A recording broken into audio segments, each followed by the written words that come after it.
There's new reaction today to reports revealing the Pentagon's plans to deploy U.S. ground forces into Iran.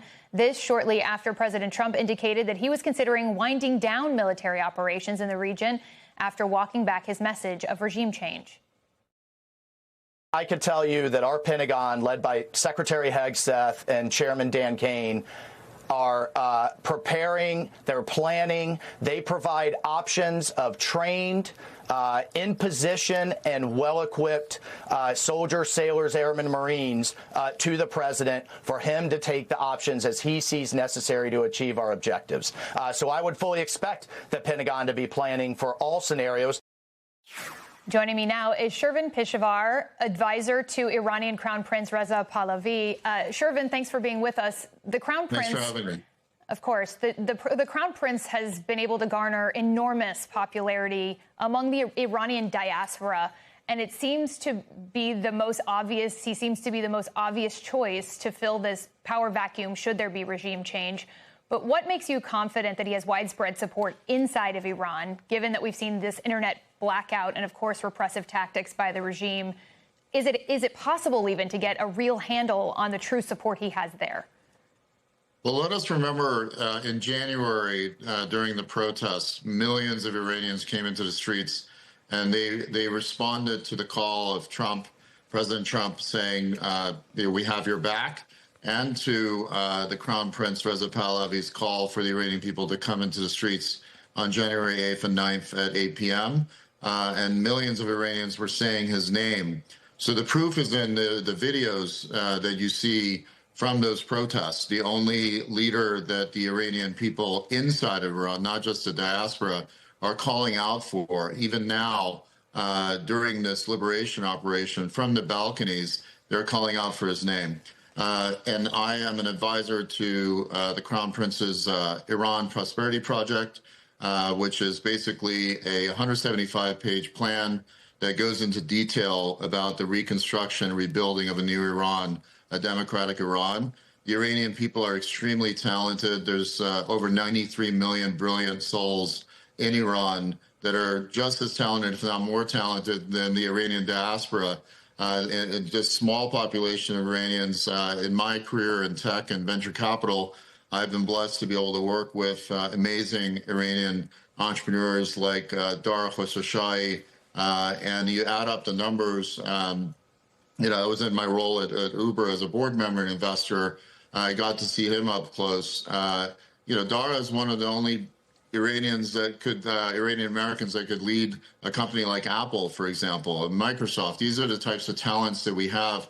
I think it's the numbers I added up, so over $7 trillion of value created at companies like Google, eBay, there's no doubt. There's no doubt that there's I don't mean to interrupt you there, but talent will unleash in a free Iran. There's no doubt that there's a talented population both inside Iran and in the Iranian diaspora, but I want to get to this. Prior to the uprising back in January and this war, Pahlavi claimed that there were 50 to 100,000 defections from the regime and security forces. Where does he specifically get those numbers from? Is that just anecdotal evidence, or is there an assessment of true figures here? There's a website that was created where people could register. Those numbers are from that website. And this is the first AI war with precision, lethality, and strikes. As you've seen, the leadership of Iran has been obliterated.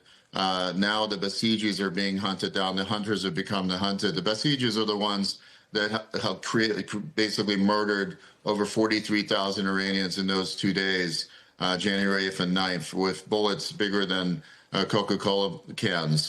This regime is unbelievably evil. The defections are already beginning, and we think that the defections are going to actually scale up in the weeks ahead. What makes you think that? It takes more than obviously just the public uprising. We saw the calamity that was the protests in January. What makes you confident that we're going to see defections from the military establishment, from the Artesh, from the Basij, from the IRGC even? Is that possible? And what makes you confident in that? Yeah, I mean, over half of the IRGC are working for a paycheck, and they're having trouble getting paid now. And so we should see those defections begin to scale up as this kind of precision warfare, AI warfare, has taken out the infrastructure of terror of this regime. You'll see in the weeks ahead what happens. Yeah, we've seen Pahlavi suggest that the day may be nearing where the population can go out and rise up. What conditions are you looking for on the ground in order to ensure that people stay safe and they don't face the dramatic repressive tactics of the regime if they were to go out in the streets? That's right. Both President Trump and Reza Pahlavi, Prince Reza Pahlavi, have said to the Iranian people to stay safe, stay home, stay strong, and wait for the conditions to be safe for them to come out. We don't want something to happen like what happened in January. And those conditions every day are getting closer and closer. You're seeing Iranian people are actually reporting the Basijis' locations. And these drone attacks are coming in and attacking these murderers. And that's beginning the process of destroying that infrastructure of terror and murder and rape that the Islamic regime has had for 47 years. So I think those conditions will get better and more optimal for the Iranian people to come out. And if there's boots on the ground, that also is a factor. We've seen Israel continue to go after new leadership and eroding sort of the infrastructure of new leadership. Do you believe President Trump is still committed to regime change, whether he says it publicly or not? I think this the evidence is in front of you. The massive precision, lethality of this operation is in front of you. The evidence is there in terms of what's happening to this regime.